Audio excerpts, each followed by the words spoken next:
guys doing? It has been a while since I've talked in front of a camera, and even longer since I've uploaded to YouTube. Something that I've just been coming to terms with lately is that I am a slower artist, and I can't multitask. I am straight up not built for the grind. And that's why I wanted to kind of make this video, because I think it can be really challenging to be a slower artist in this kind of like fast-paced world and industry. And I just wanted to chat a little bit about things that I wish I heard sooner, or like did sooner, or at least like remind myself of some important things when it comes to embracing my natural pace. For so long, this like hustle culture of being the most efficient and the most productive has been like glorified above like all else. But I noticed, especially like with the pandemic, more and more people are realizing that it's just not a sustainable way to live. We don't want to like live to work, we want to work to live. And I feel like that mindset is like especially key in America. And in relation to art, I've seen like the rise of like the AI art and a bunch of those learn how to draw in a week videos on YouTube, or just like those 30-second tutorials on TikTok. You know, there's this kind of emphasis on mastery and improving as fast as possible, or like, what's the point? But I think by prioritizing the results over the process, we risk losing out on like a lot of valuable things. I think there is a real value in doing things slowly. It's just hard to monetize and often not tangible, so it's easy to overlook. Things like personal growth and reflection, approaching things with more intention or with an eye for detail, being able to engage in a better like flow state, and just like cultivating space for you to be more creative and authentic and just like mindful. And look, it has taken me like 10 years to get where I am with my art, and I know there's tons of artists out there that can like draw circles around me that have done that in like half the time I have. And there's been plenty of times where like I just wish I could work a little faster or be able to do more, and I just feel like I'm not doing enough. But at the end of the day, I acknowledge that like art is a journey. It is an extension of myself, and that's like something I'll be taking to the grave and that I can't rush. I know that there's more that I can offer than just my technical skills in art. But basically 2 to 3 years ago, I had a really bad burnout moment. I'm talking like, do I even like art anymore? And I'm happy to say I genuinely am in a better place with my art and myself now. I just wanted to share some of the things that have helped me in that practice. They're honestly not like mind-blowing. They're simple things, but sometimes the simplest things are the best. So the first thing for me when it came to slowing down is just acknowledging that whatever pace I was working at is just not sustainable, or at least the expectations I was placing on myself are just not realistic for me. Like maybe you notice yourself getting sick super often, or you just never want to create or have inspiration to create. Maybe you realize you're not living presently, or just like you just constantly feel guilty and anxious that you're not doing enough. And this isn't easy to admit. Like once I realized that this was an issue on some level, I realized that like something had to change. But at the same time, it felt like if I tried to slow down, I'd fall behind. I constantly have this fear that like I will never actually successfully be able to make an art community online, because I'm just not able to post consistently, and like everyone will just forget about me. At the same time, I acknowledge that if I work at a pace that isn't sustainable, like I'm just not going to be able to do this long term. It initially also felt kind of like I was failing others or myself. The best example of this was probably like my junior year of college, where I decided not to pitch a senior thesis film in animation. This is something that I have been planning to do ever since I just looked into art colleges, and I even had a concept that I knew would do really well. I was planning on doing my little witch cat storyboards that went viral online, but at the same time, I knew that if I were to direct my own film, that would be like an incredible amount of stress on me. I won't go into the specifics, but basically the way our program was set up, I didn't really know if I'd end up with a team of people I could trust, And I just knew that if I was in a position where I had to direct and do additional work, that would just be like incredibly daunting. And I knew I'd fall back into like my perfectionistic tendencies. So instead I decided to work on a friend's film with people that I had worked with and enjoyed being with in the past. And I had a lot of fun, which was very much needed, especially after like 2 years of COVID lockdown. And in the end, I ended up getting my Lucasfilm internship through a friend on that team. So like initially, while choosing not to direct and pitch a film felt like a failure on my part, like I'm giving up on myself. At the same time, choosing not to and rather prioritizing my mental and physical health, I unexpectedly ended up with something even better. So I really do think it's always worth it to slow down and prioritize yourself. So one thing that has been super helpful for me is generally finding a routine, like a morning routine that works for me. I need you to forget everything you've been told about like what a morning routine should look like, because it might genuinely be different for you. Like for so long, I thought I had to wake up early to be productive. All the YouTube videos are like waking up at 5 a.m. getting my life together. And then I'd feel like shit because I'd feel like I wasted half the day. But my circadian rhythm does not care. Getting up any earlier than like 9 or 10 is just not happening. And I was initially planning on like sharing some of the morning habits that have really helped me, but then I kind of realized it's a bit counterintuitive. I don't want to set another like routine or standard you feel you have to compare yourself to. Again, looks like what works for me might not work for someone else. It's taken me a lot of experimentation, but now I have a 3-hour-long morning routine, and I don't start actually working or my day till like 1:30, which you may think is super excessive. But I've realized that when I do actually go through the full routine, I'm in such a better headspace and often accomplish like way more than if I was to like get up and rush through my morning.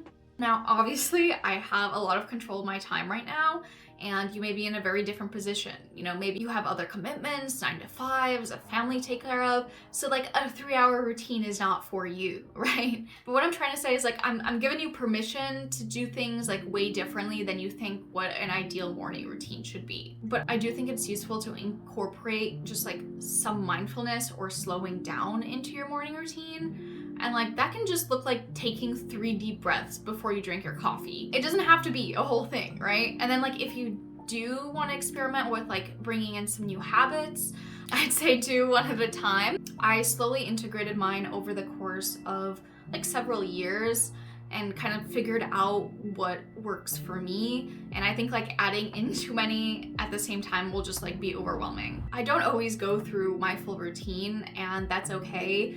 I know at first it kind of felt like if I skipped a day or like I missed a few days of not doing my routine, I felt like I was failing myself and there was no point in continuing.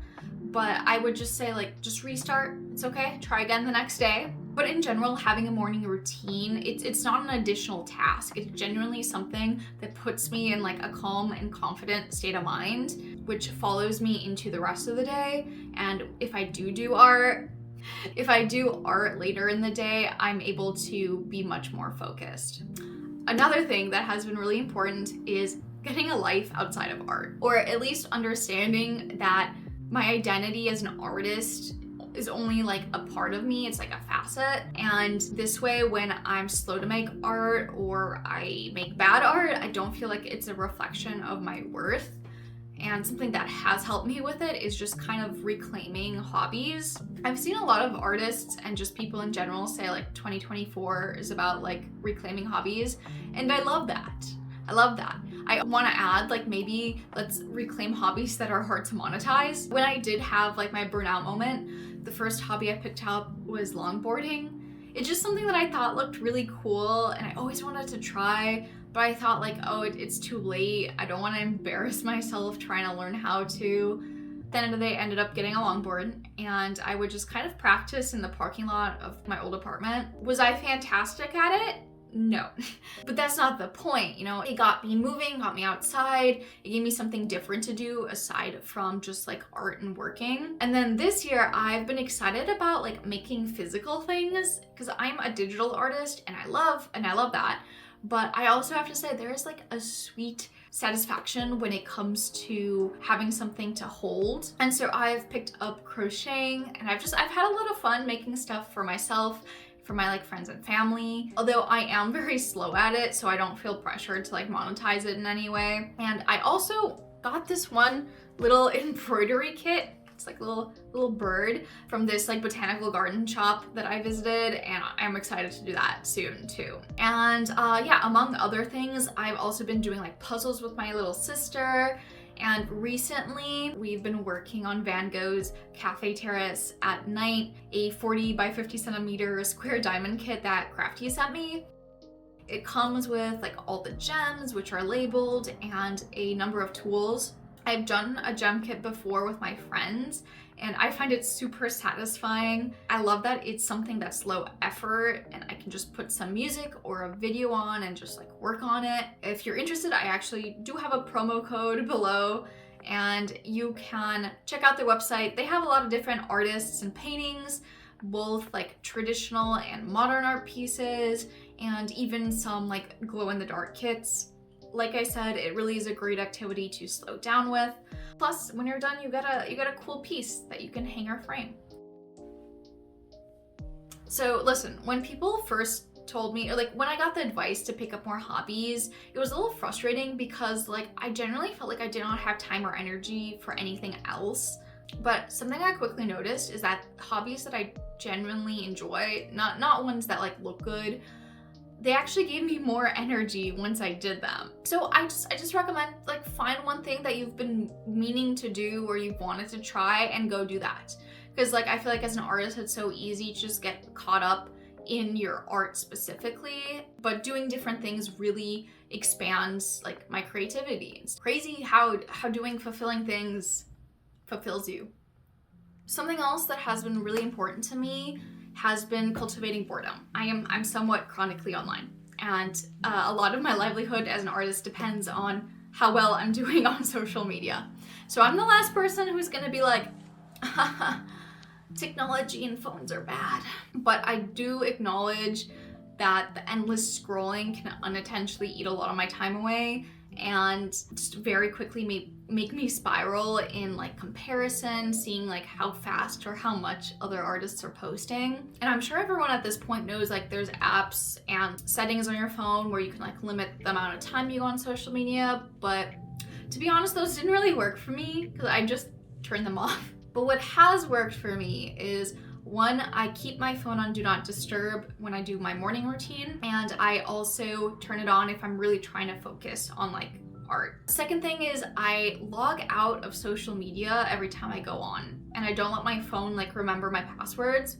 So when I like inevitably just like click on the app, I'm forced to actually type in all my information, which is kind of annoying, and sometimes that's enough to like deter me from going on. A third thing I don't do it as often, but I should do it more, is basically I turn on the grayscale mode on my phone, so like everything's just gray and it's not as interesting, and so then I'm not as tempted to stay on my phone for as long. But most importantly and most usefully is I try to approach social media a little bit more intentionally. I tell myself if I'm going to go on my phone, I have to read every post. I'm talking about like all the text on stories, reading the full captions, watching the full length of every video. And then I also require myself to leave 1 to 3 comments on like the posts, aka putting the social back into social media. And this way I'm actually like slowing down and engaging with the art I see. And also when I'm tired, I don't want to go on social media because that's like too much effort now.